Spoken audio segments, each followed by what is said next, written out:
திருவாக்கும் சிகரமும் கைகூட்டும் செஞ்சொல் பெருவாக்கும் பீடும் பெருக்கும் உருவாக்கும் ஆதலால் வானோர் மாணிமுகத்தனை காதலால் கூப்புவர்தம் கை. அனைத்துலக ஆன்மீக அன்பர்களுக்கு வணக்கம். 2025 மகர ராசி பலன்கள். மகர ராசி 2025 பலன்கள் இது எப்படி இருக்க போகுது அப்படிங்கிறத நம்ம பார்க்குறோம். ராசி பலன் பார்க்கக்கூடியவங்களில் முதல் வரிசையில் வைக்கக்கூடியவங்க யாருன்னா மகர ராசியும் கடகராசியும் தான். இந்த காலகட்டத்தில் கடகம், மகரம், கும்பம் இந்த ராசிக்காரங்க அதிகமாக ராசி பலன் பார்ப்பாங்க. என்ன காரணம்னு கேட்டிங்கன்னா இவங்களுக்கு தான் அதிகமான கஷ்டங்கள் துன்பங்கள் இந்த காலகட்டங்களில் நடந்திருக்கும். 2024 வரைக்கும் நம்ம பார்க்கக்கூடிய பலன் அப்படிங்கிறது 2025. 2025 மகரத்துக்கு ரொம்ப சூப்பராக இருக்க போகுது, அதில் மாற்றமே இல்லை. கோச்சார கிரகங்கள் அடிப்படையில் அற்புதமான ஒரு நிலை அப்படிங்கிறது மகர ராசிக்கு இருக்குது. அதாவது கடந்த காலகட்டங்கள் ரொம்ப கவலைகள், மன அழுத்தங்கள், துன்பங்கள் இதெல்லாம் இருந்திருக்கும். நான் எதையும் மறுக்கல. பட் ஆனால் நாம் பேசக்கூடியது 2025 பற்றி மட்டும்தான், வருங்காலத்தை பற்றி தான் நம்ம பேசுகிறோம். இந்த வருடம் 2025 மகர ராசி அதாவது ரொம்ப ஒரு கஷ்டங்கள்லேருந்து மீண்டு வந்திருக்கீங்க. இந்த காலகட்டம் அப்படிங்கிறது 7.5 சனியினுடைய முடிவு காலகட்டம் முடிஞ்சிருச்சு. 2025 மார்ச் மாதம் 29ஆம் தேதியோட உங்களுக்கு 7.5 சனி முடியுது. அப்போ இத்தனை வருஷ காலகட்டம் கடந்த 10 வருடங்களாக உங்களுக்கு வாழ்க்கைனா என்ன அப்படிங்கிறத சனி பகவான் காட்டிட்டு போயிட்டுப்பார். யார் நண்பன், யார் துரோகி, யார்கிட்ட எப்படி நடந்துக்கணும் அப்படிங்கிற விஷயங்கள் எல்லாம் காட்டியிருப்பாங்க. நண்பன் யார், எதிரி யார். நம்ம நினச்சிருந்துருப்போம் அவர் எதிரின்னு, அவர் தான் உண்மையிலே நண்பனாக இருந்திருப்பார். நம்ம நினச்சிருப்போம் எதிரின்னு, அவர் தான் உண்மையிலே நண்பன். நம்ம உறவும் நினச்சிருந்தவர் எதிரியாக இருப்பார். ஸோ இந்த மாதிரி நம்ம மாறுபட்ட கருத்துக்களை திருத்தி உண்மை நிலைப்பாடு என்ன அப்படிங்கிறத காட்டி கொடுக்குறதுல அவர் 7.5 சனி காலகட்டங்களில் அவர் நிறைய அனுபவங்களை கொடுத்துருப்பார். இந்த காலகட்டங்களில் நிறைய அவமானங்களை சந்திச்சிருப்பீங்க, துன்பங்களை சந்திச்சிருப்பீங்க, கஷ்டங்களை, வறுமைகளை நீங்கள் போகாத இடத்துக்கு கூட போக வச்சுருப்பாங்க இந்த காலகட்டங்கள் அப்படிங்கிறது. ஸோ எல்லா அனுபவங்களும் மனிதனுக்கு தேவை அப்படிங்கிறதுக்காக தான் இந்த ஒரு நிலைப்பாடு அப்படின்றது வந்துட்டு போகுது. இதுலேயும் உங்களுக்கு தசாபுத்திகள் நல்ல வலிமையோடு இருக்கும்போது இந்த நிலைகளும் பட்டும் படாமலும் நீங்கள் கடந்து வந்திருப்பீங்க.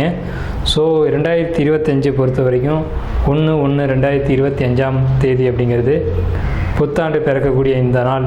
இந்த புதன்கிழமை அன்னைக்கு ஒரு உத்திராட நட்சத்திரத்தில் இந்த நாள் பிறக்குது. இது சுபமான ஒரு நாளில் புத்தாண்டு பிறக்குது அப்படிங்கிறதுனால இருக்கக்கூடிய 12 ராசிகளுக்குமே சுபமான ஒரு வருடம் தான், அதில் எந்த சந்தேகமும் இல்லை. அதில் பர்டிகுலராக முதன்மையான அதிர்ஷ்ட ராசி எது அப்படின்னு கேட்டிங்கன்னா ரிஷபம், துலாம், தனுசு, மகரம். இந்த அடிப்படையில் வைக்கும்போது மகரமும் அதிர்ஷ்ட ராசி அப்படின்ற வரிசை கீழே வருது. காரணம் என்னன்னு கேட்டிங்கன்னா இந்த மகர ராசி தெய்வத்தோட அனுகிரகத்துக்கு உள்ளே போயிடுது. எப்படின்னு கேட்டிங்கன்னா குரு பகவான் பயிற்சி ஆகிறது மிதுனத்துக்கு, ரிஷபத்துலேருந்து மிதுனத்துக்கு போகிறார். ரிஷபத்தில் இப்போ இந்த காலகட்டத்தில் இருப்பாங்க வக்ரமாக. மிதுனத்துக்கு மே 14ஆம் தேதி அன்னைக்கு போகும்போது மகரத்தினுடைய 2ஆம் வீட்டையும் மகரத்தினுடைய 12ஆம் வீட்டையும் இந்த 2 பக்கங்களும் முன்னாடியும் சரி பின்னாடியும் சரி குருவான் பார்வையை செலுத்துகிறார். அவருடைய பாதுகாப்புக்குள்ளே கொண்டு வந்துடுறார் உங்களை. எப்படி ஒரு கோழி குஞ்சுகளை அடக்காக்குமோ அதை போன்ற ஒரு அமைப்பில் 2ஆம் பாவம் 12ஆம் பாவத்தை கவர் பண்ணும்போது அதுக்குள்ளே லக்னம் கவர் ஆகிடுது. ஸோ ராசி கவர் ஆகிடும்போது உங்களுக்கு எந்த துன்பமும் உங்கள் பக்கத்தில் வராது. இவ்வளோ நாள் பட்ட கஷ்டங்கள் உங்கள் பக்கத்தில் வர எல்லா பிரச்சனைகளுக்கும் தீர்வுகளும் முடிவுகளும் உங்களுக்கு இந்த காலகட்டங்களில் கிடைக்கும்.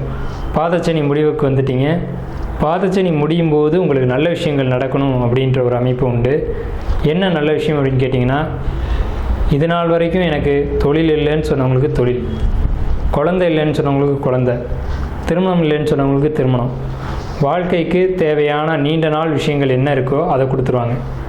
அதாவது நீண்ட காலமாக மருந்து எடுத்துகிட்ருக்கேன் சார், எனக்கு நோய் குணமடையலை அப்படின்னு கேட்டிங்க அப்படின்னா அந்த நோய் பர்மனெண்ட்டாக உங்களை விட்டு விலகி போயிடும்.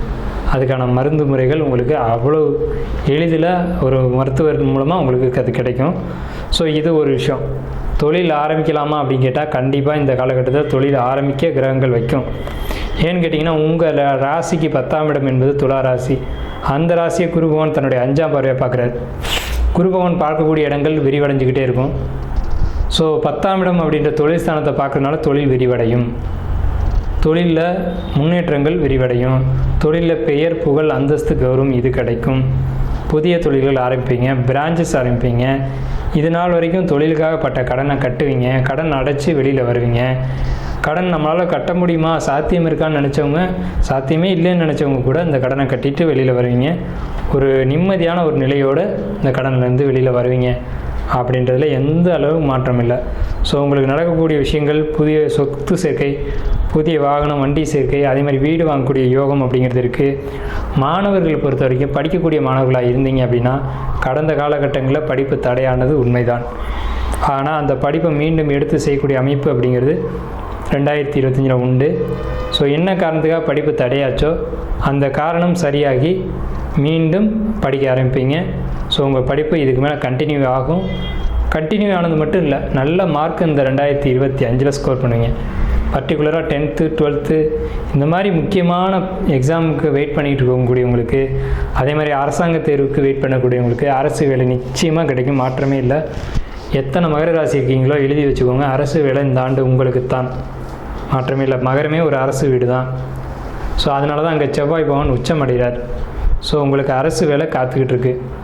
அதேமாதிரி உங்களுக்கு ஏன்னா உங்கள் ராசிக்கு 2ஆம் இடம்ன்ற தனஸ்தானத்தை குரு பகவான் தன்னுடைய 9ஆம் பார்வை வழியாக பார்க்குறாங்க. குரு பகவானுடைய 9ஆம் பார்வை பார்க்கக்கூடிய இடத்துக்கு அரசு வேலை அப்படின்றது உறுதி. ஸோ அரசு வருமானத்தை நீங்கள் இந்த காலகட்டங்களில் வாங்கணும் அப்படின்றது ஒரு அமைப்பு உண்டு. அதே மாதிரி அரசாங்கத்திலேருந்து உங்களுக்கு வர வேண்டிய அமௌண்ட் எதுவும் பெண்டிங்கில் இருந்து ஒரு கேஸு வம்பு வழக்கில் இருந்தீங்கன்னா அந்த வழக்கும் உங்களுக்கு சாதமாகி உடனடியாக அந்த அமௌண்ட் வந்து உங்கள் கைக்கு கிடைக்கும். ஸோ இந்த மாதிரியான ஒரு அமைப்பு. நீண்ட தூர பயணங்கள் உங்களுக்கு அமையும்.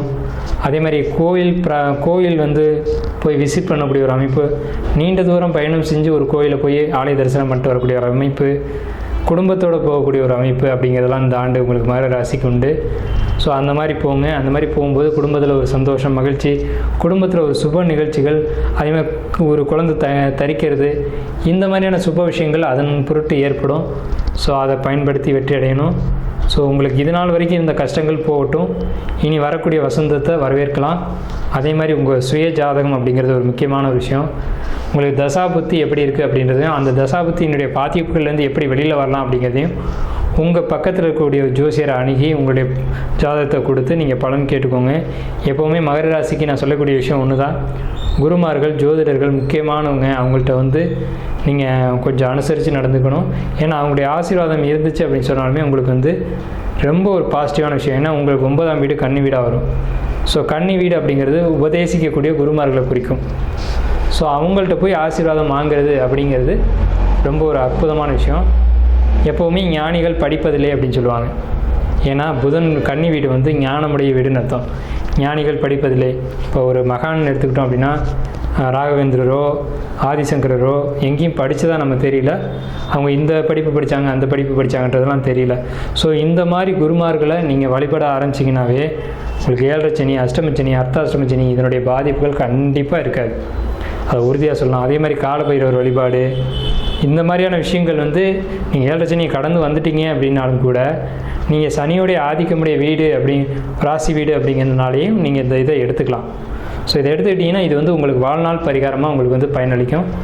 வாழ்நாள் முழுக்க நீங்கள் அனுபவிக்க வேண்டிய அதிர்ஷ்டங்களையும் யோகங்களையும் அதிகப்படுத்தி கொடுக்கும். ஸோ அந்த மாதிரியான ஒரு அமைப்பு மகர ராசிக்கு இந்த காலகட்டத்தில் உண்டு. கண்டிப்பாக ஒரு விஷயம் என்னென்னா, லவ் மேரேஜ் தான் மகர ராசிக்கு எப்போவுமே சாத்தியமான ஒரு விஷயம். லவ் பண்ணிட்டீங்க, மேரேஜ் ஆகணும்னு கேட்டிங்க அப்படின்னா அதில் ஒரு நியாயம் இருக்குது அப்படின்ற பட்சத்தில் அந்த லவ் வந்து நிச்சயமாக நிறைவேறும். பெரியவங்களுடைய சம்மதத்தின் பேரில் அது நடக்கும். சமுதாயத்தினுடைய முக்கியமான தலைமை தாங்கி எல்லாரும் ஆசீர்வதித்து நடத்தக்கூடிய திருமண அமைப்பு அப்படிங்கிறது 2025 மகர ராசிக்கு உண்டு. குடும்பத்தில் சொல்கிற தயக்கமாக இருக்குன்னா சொல்லிவிடுங்க, உங்களுக்கு அது பாசிட்டிவாக தான் முடியும். இது லவர்ஸ் பொறுத்த வரைக்கும். அதேமாதிரி மேரேஜ் ஆனவங்களை பொறுத்த வரைக்கும் பெரிவினைகள் இல்லை, கணவன் மனைவி ஒற்றுமைகள் அதிகரிக்கும். எப்போவுமே மகர ராசிக்காரங்க யாருக்குமே வந்து எதிராக தான் இருப்பாங்க, ஆனால் மனைவி கிட்ட மட்டும் ரொம்ப பாசமாக இருப்பாங்க. இது வந்து மகர ராசிக்கே உண்டான ஒரு குணம். அதே மாதிரி இந்த சமயம் எப்படி இருக்குன்னா, மனைவி வந்து உங்கள்கிட்ட ரொம்ப பாசமாக இருப்பாங்க இந்த 2025 வருடம் மட்டும். ஏன்னா உங்களுக்கு அப்படி தான் குரு பகவான் 2ஆம் வீட்டை பார்க்குறாங்க. 2ஆம் இடம்ன்றது குடும்பஸ்தானம். குடும்பம் அப்படிங்கிறது கணவன், மனைவி, தாய், தந்தை, குழந்தைகள். இப்போ இவங்க எல்லாம் உங்களுக்கு அனுசரித்து போவாங்க. இவங்களுடைய சப்போர்ட் எல்லாம் உங்களுக்கு பெரிய அளவில் கிடைக்கும். தனவரவு இவங்க மூலமாக தொழிலுக்கு சப்போர்ட் பண்ணுறதா இருக்கட்டும். நீங்கள் பார்க்குற ஒரு தொழிலில் வந்து நீங்கள் ஒரு கடையை நடத்துகிறீங்க அப்படின்னா உங்களுக்கு கூட மாட வந்து ஒத்தாசை பண்ணி வருமானத்தை அதிகரிக்கக்கூடிய வேலை யார் செய்வாங்கன்னா குடும்பத்து நபர்கள் அப்படின்றவங்க செய்வாங்க. ஸோ முதலீடுகள், நீண்ட கால முதலீடுகளை நீங்கள் இந்த காலகட்டங்களில் கண்டிப்பாக செய்யணும். ஏன்னா இந்த காலகட்டங்களில் உங்களுக்கு பெரிய ஒரு அமௌண்ட் உங்களுக்கு வர காத்துட்ருக்கு. அந்த அமௌண்ட்டை நீங்கள் நீண்ட காலத்து முதலீடுகளை போட்டிங்கன்னா அது பர்மனண்ட்டான ஒரு வருமானத்தை கொடுத்துக்கிட்டே வரும். அந்த பணத்தை வீணடிக்காமல் இருக்கிறதுக்கு தான் நம்ம ஒரு வழியை சொல்கிறோம். இந்த வழியை பயன்படுத்தி வெற்றி அடையணும். அதாவது 12ஆம் இடம் என்பது நீண்ட கால முதலீடு அப்படின்னு அர்த்தம். ஸோ ஒரு தனவரவு பெரிய அளவில் ஏன் வருதுன்னு கேட்டிங்கன்னா, உங்களுக்கு 12ஆம் வீடான தனுசு வீட்டை குரு பகவான் 7ஆம் பார்வையாக பார்க்குறாரு. அப்போ ஏதோ ஒரு பணம் உங்களுடைய முன்னோர்கள் சொத்தாக இருக்கலாம், அல்லது வந்து உயில் சொத்தாக இருக்கலாம், அல்லது தான செட்டில்மெண்ட்டாக இருக்கலாம், அல்லது லாட்ரியாக கூட இருக்கலாம். ஏதோ ஒரு விதத்தில் ஒரு அமௌண்ட் உங்கள் கைக்கு கிடைக்கும். அதை வந்து நீங்கள் நீண்ட கால முதலில் இன்வெஸ்ட் பண்ணிடணும் உடனடியாக, காலதாமதம் கூடாது. அதே மாதிரி பால் பண்ணை போன்ற விஷயங்களை நீங்கள் உருவாக்கலாம். பசுமாடுகள் வளர்க்குறது அப்படிங்கிறது மகர ராசிக்கு ரொம்ப ஒரு அற்புதமான ஒரு விஷயம். இது மூலமாக தான் மகர ராசி தங்களுடைய தோஷங்களை, பாவங்களை, கர்மாக்களை தீர்த்துக்க முடியும். பசுமாடு கோசாலை வைக்கிறதா இருக்கலாம். நீங்கள் வந்து கோயிலில் போய் கோசாலைக்கு நான் வந்து உணவு கொடுக்க சொல்லலை, எதுவும் பண்ண சொல்லலை. நீங்களே வச்சு பராமரிங்க. அதன் மூலமாக அடையக்கூடிய லாபங்களையும் நீங்கள் அனுபவிக்கலாம்னு சொல்கிறேன். எப்போவுமே பசுமாடு அப்படின்ற ஒரு அமைப்பு வந்து மகர ராசிக்கே உரித்தான விஷயம்.